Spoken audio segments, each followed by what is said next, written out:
a man with a record of 22 wins, 1 loss, with 7 KOs to his name.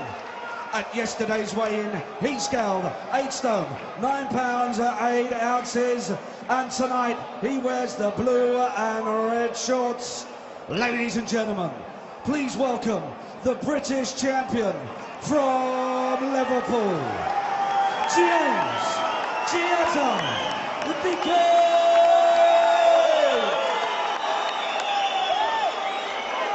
And across the ring, in the blue corner, stands a man whose unbeaten record reads 16 wins with 10 KOs to his name. At yesterday's weigh-in, he scaled 8 stone, 9 pounds, 12 ounces, and tonight he wears the black and yellow shorts.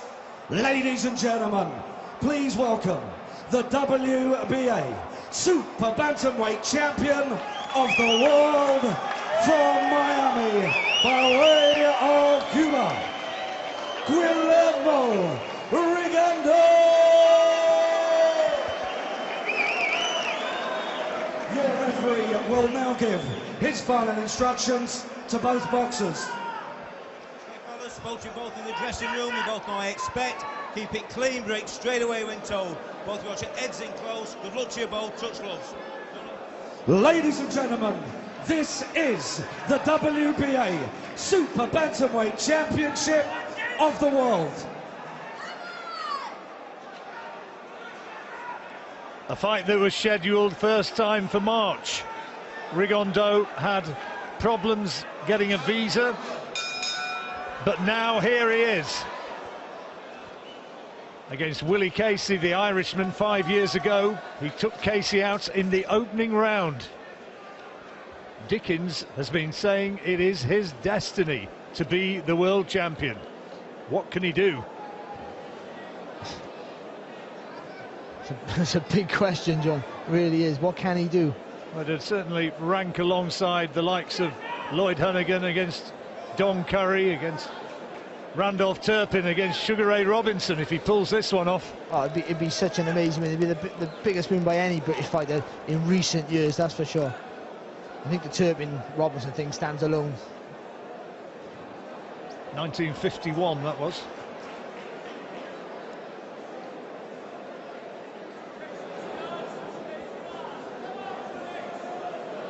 So often with Rigondeaux, it's a quiet opening as he just looks to see what his opponent has got.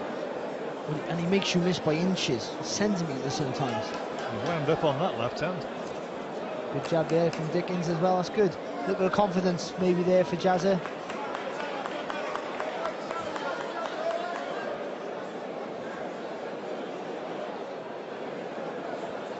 Self-confessed bad lad when he was a kid, Jazza.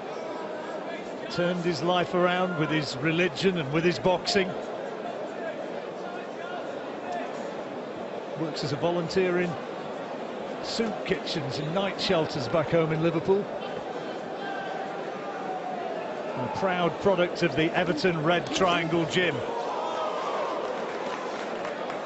Missed by a lot there, did he? I think just clipped him as well with that, actually, with that left hand, just as Jazza was just spinning round. And just before that, I was just about to say, well, Jazza's the only one who's landed with a punch so far, but then Rigondeaux put paid to that. That's the thing with Rigondeaux, it's very hard and you can't make any mistakes.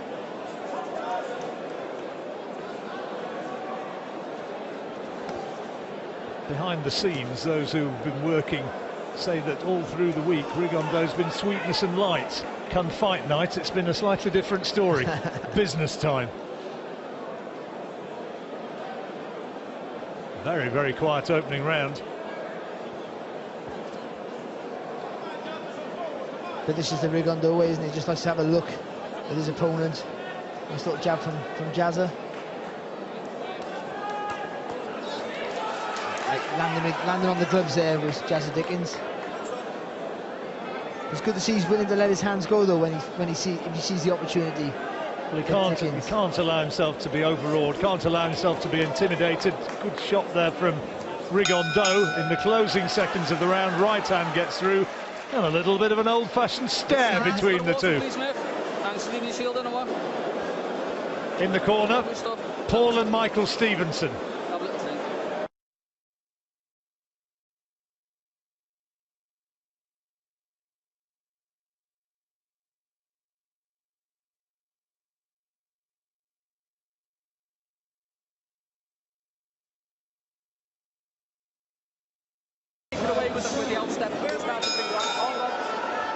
Quiet opening round. Did that right hand from Rigondeaux in the closing seconds, did that enough to take it for him? Yeah, I think so. I do. It was a very cagey round, but he didn't get totally out box Jazzy Dickens. That's a good thing, you know. He didn't run overall with anything, but I think, yeah, just that little thing. It was a cagey opener by both.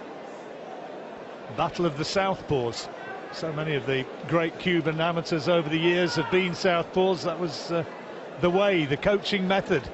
They were encouraged to adopt the southpaw stance simply because it is so awkward. Practically cheating. Good left hand there from Rigondeaux. Sharp. There's no tell in his. That's the thing about Rigondeaux as well. There's no tell in his punches. He doesn't move the hand before he throws it. It goes direct from where it is. Good left hand from Jazza. Left hand from Dickens. He's poker faced as well, isn't he, Rigondeaux? Yeah. Doesn't give away any sort of emotion. I'll tell you what though, Jazzy Dickens, his tactics are not too bad actually. You know, he's trying to stay safe, and then when he's going to throw his punches, he's committing fully. So I think someone like Rigondeaux, who makes you miss by inches, you're afraid to overcommit, so you end up throwing sloppy punches, and then he makes you pay with it. But Jazza's, no, he's flying in with his shots when he decides to throw them.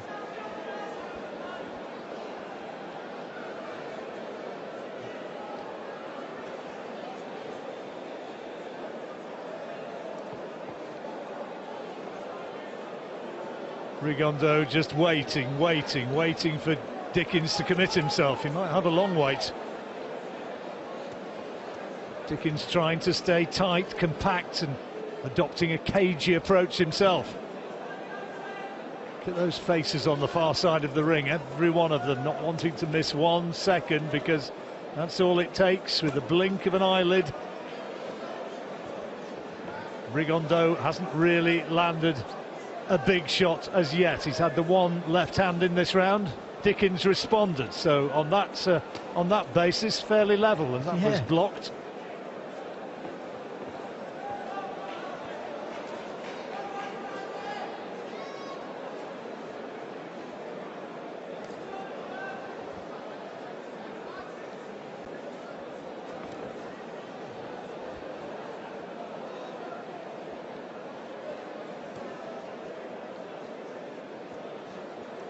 Well, there's hardly been a punch thrown for the last minute and a half. Sorry if it sounds a little bit quiet, but that's the way it is.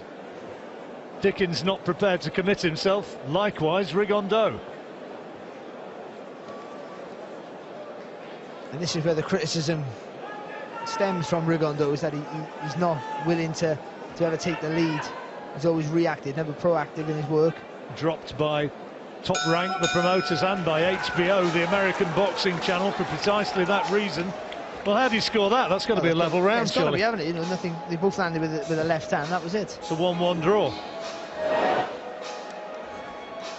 Well, let's take a look at them. There's the left hand of Rigondeaux. Fantastic shot, isn't it?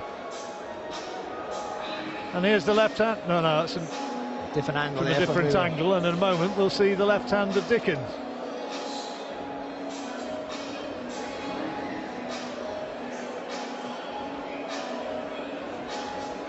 Well, if that was it, it missed.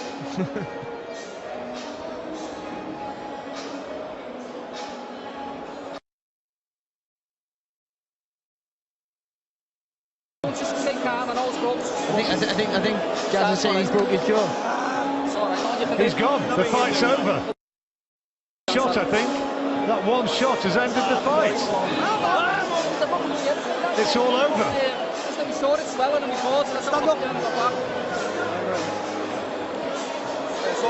Well, what an anticlimax. One punch has seemingly ended the fight. The left hand from Rigondeaux. And that has resulted in a broken jaw, as spotted in the corner, and as soon as they spotted that fact, they pulled him out. That's just heartbreaking for Jazza Dickens. Getting beat's one thing, but a thing like that, having your jaw broken so early in a fight, when it's a great shot. It was a great shot. It's a great shot, but you know, it's just one of those things. You can get hit with 20 of those shots, one after the other, nothing happens. You get caught right in the right place and it breaks your jaw. Well, it was a hell of a punch. It's beautifully timed. So you just dipping the shoulder, then moving the head across as well, just to put the weight into the punch. Well, you have to say, what a shame, what a pity. But it's a shame, because obviously for Jazza Dickens, which we feel for, but also people come out, they wanted to see more of the great Rigondeaux, and all we saw in the end was one round which he won, second round which was, we scored it level, but it was the one big punch which ended it. Broken jaw for Jazza Dickens, and the dream has not come to reality.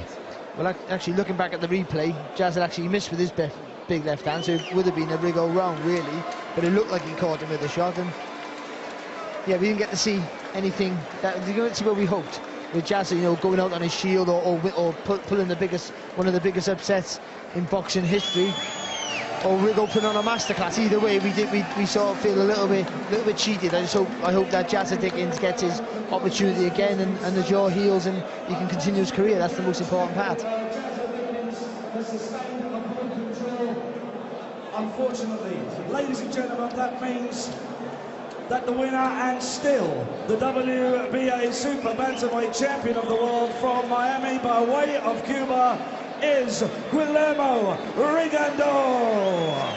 So Rigondeaux retains his title. Ladies One or and two gentlemen, boos around the audience, but Jazza Dickens breaking his jaw.